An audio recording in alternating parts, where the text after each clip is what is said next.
যতই কেউ রেগে জ্বলে পুড়ে যাক না কেন, ভোট দিন নির্ভয়ে।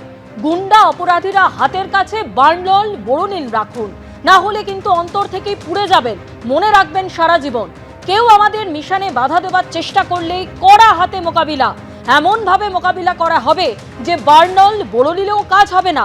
নির্ভয়ে ভোট করতে দুষ্কৃতীদের হুঁশিয়ারি কলকাতা দক্ষিণে DEO.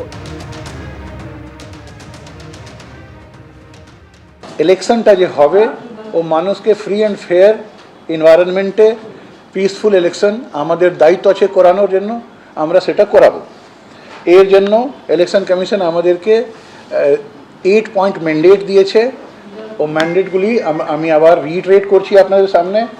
No fear, no violence, no intimidation, no inducement, no ছাপ্পা, no booth jamming, no source jamming.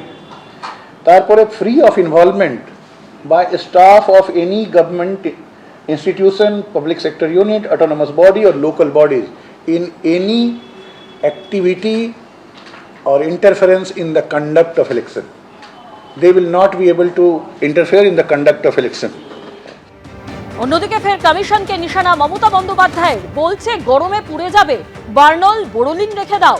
এই নিয়ে সার্কুলার জারি করেছে। কাদের চমকাচ্ছেন, কাদের ভয় দেখাচ্ছেন, কাদের চমকাচ্ছেন? পিংলা সভা থেকে আক্রমণে তৃণমূল নেত্রী বলছে গরমে পুড়ে যাবে,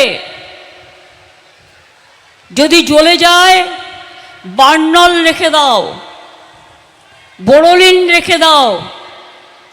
এই সমস্ত সার্কুলার ইউজ করা হয়েছে। আমি যখন বলছি তখন আমি দায়িত্ব নিয়ে সার্কুলারটা দেখেছি বলেই বলছি। কাদের এত ভয় দেখাচ্ছেন, কাদের এত চমকাচ্ছেন? হিম্মত থাকলে সরাসরি মানুষের সাথে লড়াই করুন।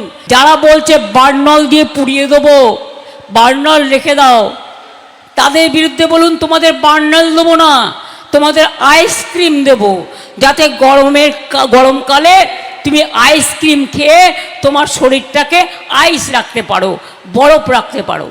তোমাদের সাথে আমাদের এইটুকুই তফাৎ।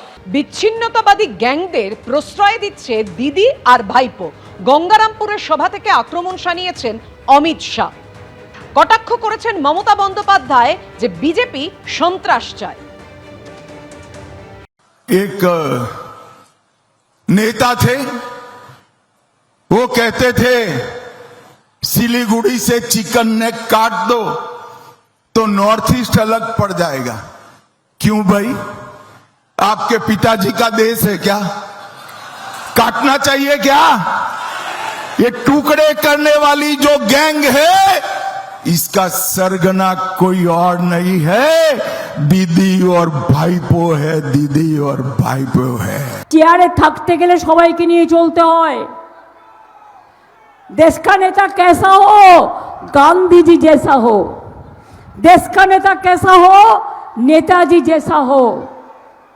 মনে রাখবেন, এই অপদার্থদের আমি এরকম সরকার কোনো দিন দেখিনি, যাদের চোখে মুখে সারাক্ষণ হিংসা, দাঙ্গা, সন্ত্রাস দেখলেই মনে হবে ওরে বাবারে কেউটে সাপের বিষ আসছে, আসলেই ছবল মেরে দেবে। এবিপি আনন্দ, এগিয়ে থাকে, এগিয়ে রাখে।